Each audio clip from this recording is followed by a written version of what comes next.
Welcome back. Here's the Kovacs report, and we are going to take a little look at Captain America #3 by Chip Zdarsky and Valerio Schiti. Now, this book has so far been pretty good for me. I've really enjoyed it. It is a slow burn for sure, but we have some really interesting character dynamics unfolding. So I'm going to take a look at this page by page, read the book before I enter on its sport, like the video if you can, and hit subscribe too. I'd really appreciate it. So, Doom is facing down with Captain America. This cover looks pretty cool. Looks pretty cool. Which is where we left Cap and Doom in issue 2. They have been captured. So as a quick catch up, this time, rather than spend 20 minutes splitting it from memory, I'm going to read the little previously on bit here for you. So after being freed from the ice, Steve Rogers turned down an invite to the Avengers and rejoined the army.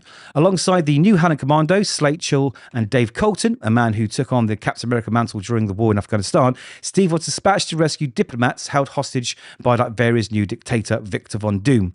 While Dave and the Commandos searched for the hostages, Steve teamed up with Resistance leader Marius Wolf to infiltrate Doom's castle and take him out. Anyway, they've got in there, they've been captured, it's not looking good. So the two Steves, or rather the two captains, have split up. Dave Colton, he's off trying to find these hostages. I think they're at the Latvian, or rather the American embassy in Latveria. And Steve and this Resistance guy, they've gone off to Doom's castle. It's not looking good. Now, we're getting these flashbacks because I think what Chip Zdarsky is doing here, quite masterfully, and like I say, in a slow burn, is he's showing how these minds of these men are being changed and shaped, right, which is going to lead to how they're acting in the present time, let's say. So we've got Dave Colton here, who's taken that legendary mantle of the Captain America, all that responsibility. You know, he's a no-nonsense soldier. He follows orders. He does what he's supposed to do.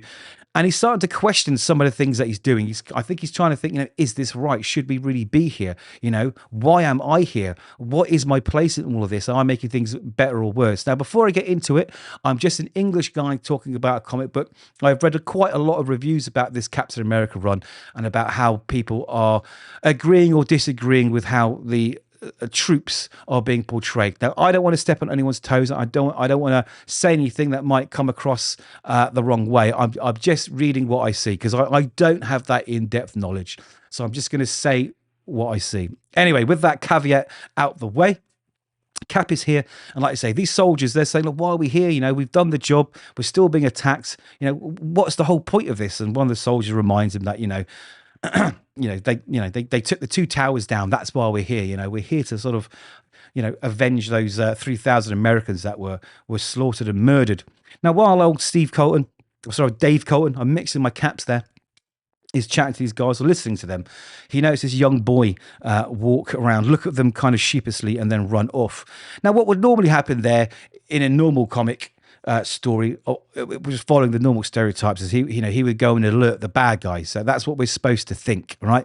And that's may or may not what happened. But the most interesting thing here on this page, right, for me, is the T-shirt he's wearing. Because it's got a Stark logo on it. And of course, during these conflicts, aid packages are sent, of a Western world clothes, you see. And I find it really interesting that the artist has put that in, Chip Zdarsky, whoever decided to put that in, has put that in because that's what would happen in the real world. And it's ironic that it says Stark, this who's usually the guy who makes the weapons that are being used in these conflicts. So I just thought that was a real sort of subconsciously clever little thing to put in right there on the first page. Now, like I say, the boy runs off. Interesting that he's wearing the number 11 on his shirt too, with 9/11. I'm not sure if that was another sort of subconscious little Easter egg, as we call them. But anyway, a car does turn up, barreling towards them. Guns go blazing, and it's a suicide mission, and it crashes into them and explodes. Absolutely explodes. Now we jump to the present time where we catch up with Doom and Steve Rogers, and Cap saying, listen, you're a murderer and a dictator, but Doom saying, I actually respect you. I respect you, and I respect America. And he goes into this sort of long conversation to try and to explain to Steve how he admires them and how actually Latveria is very, very happy now that he's ruler. So Steve thinks this is a good thing, right? Because basically, I'm not having to fight. And number 2, if I keep Doom talking, it would give the other Captain America, and the Howling Commandos time to locate those hostages, right? So I'm going to keep Doom talking, let him say whatever he wants to say, right? So he's talking away here. Now, the thing that I really enjoyed on this page was something that Doom says. Now, I'm going to go through it and then highlight. It says, Steve Rogers, American-born, Europe-forged, a miracle of science, now a modern miracle of science, standing in front of me, truly amazing. I'm a student of history, Rogers. Your fight against the Nazis was inspiring to me as a young man. You're becoming a symbol for your people deeply resonate with me. It's almost like he's saying, you know what, I partly have you to thank for who I am right now. And Steve's not happy about that. He doesn't want to inspire these tyrants. So he says, you're a murderer and a dictator. He says, tell me something, doctor. I just spent the last few years of my life in the trenches hunting Adolf Hitler. What makes you any different? And this line is just cutting as Hitler was elected.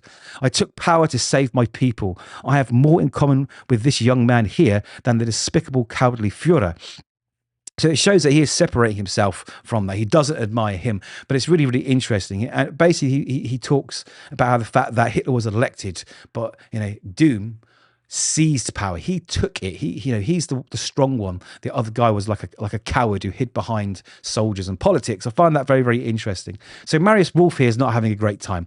He is a resistance leader trying to take Doom down, and he's rebuffing everything that Doom is saying. He's like, no, you're not a tyrant. That the people hate you. We are not free.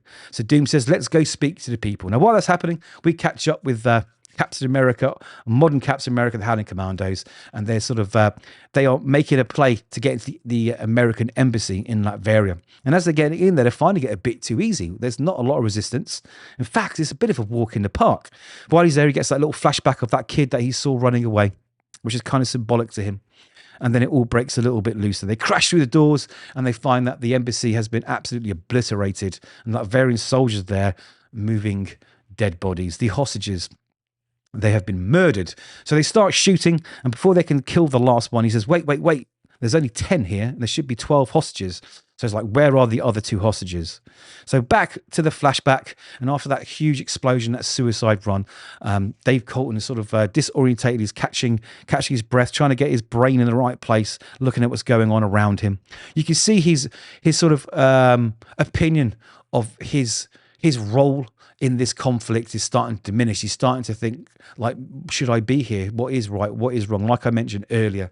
Now, before anything can happen, his first instinct is to save people. Save people. That's my first instinct. So he goes running, and he finds one of other soldiers in his unit just shooting that kid who's running away. Now, at this point, we don't know if that kid was guilty or innocent, you see, and this really affects Dave Colton. You can see his eyes going there. You can really see sort of like PTSD, the shock really hammering home, seeing this child being shot for all intents and purposes at this point, no reason. Anyway, we jump back to present time, and Doom's giving them a tour of Latveria. He comes to this little shopkeeper here, and he's like, explain to this man, how much happy you are now that I have taken rule and got rid of King Vladimir. He says, yes, our shops are safe. We feel safe. There are no thieves anymore. They don't loot me. They used to loot me every week. But since our beloved leader here, Doom, has taken over, that's all stopped.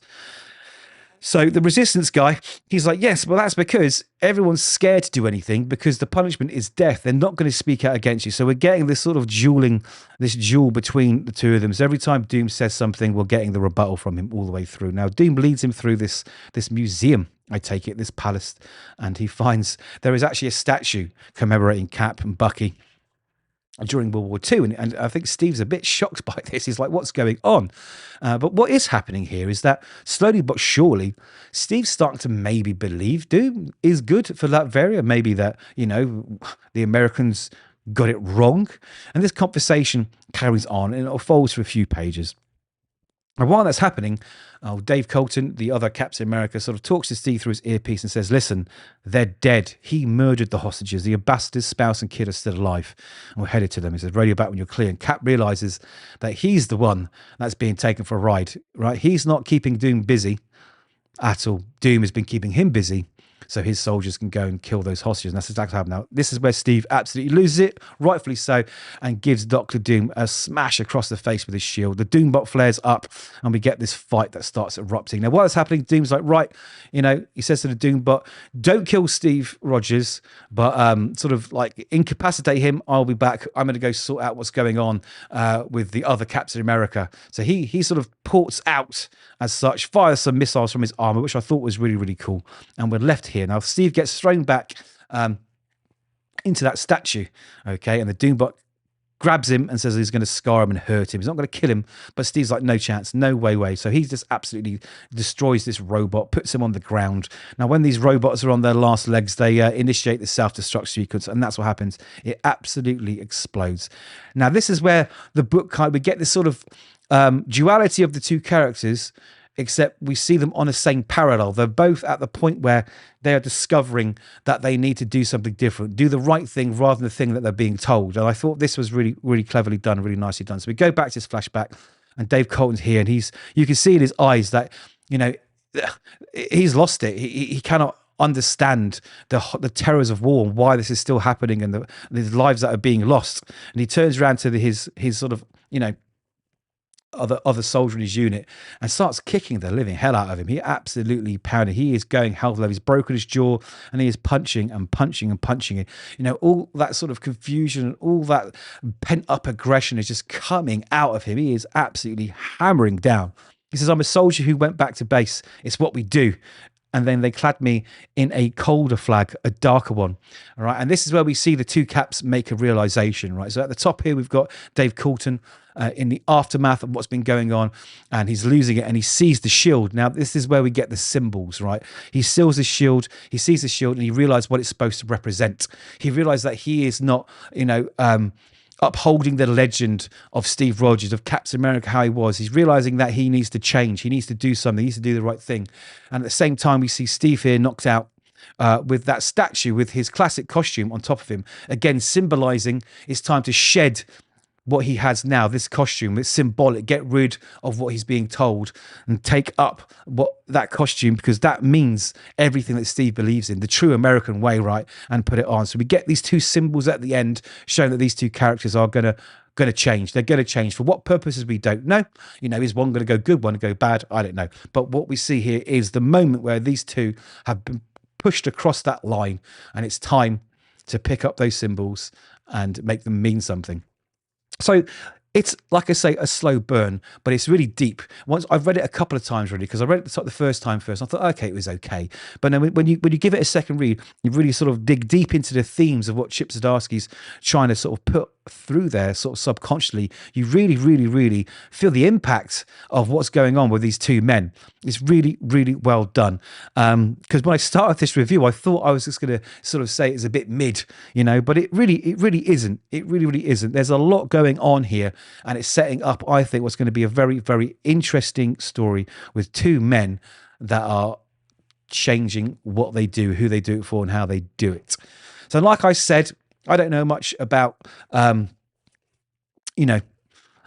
true some of these sort of thoughts and feelings in the soldiers are. I'd be interested to know, actually. So if you are a veteran or you've been in the military, let me know how close this is to the reality of the situation, because I always like it when books get that thing right. It makes them so much more deeper and more important. So all in all, Captain America #3 was great. I'm looking forward to issue 4. I think issue 4 needs to take it just a little step further now. We need a bit more spectacle now. We've been building, the deep, meaningful stuff. Now we need a little bit of action, and that's what I'm hoping for in issue 4. So those are my thoughts. Do let me know yours. Hopefully you've liked the video by now, and with a bit of luck, you've hit subscribe. So take care, read more comics, and we'll see you in the next one.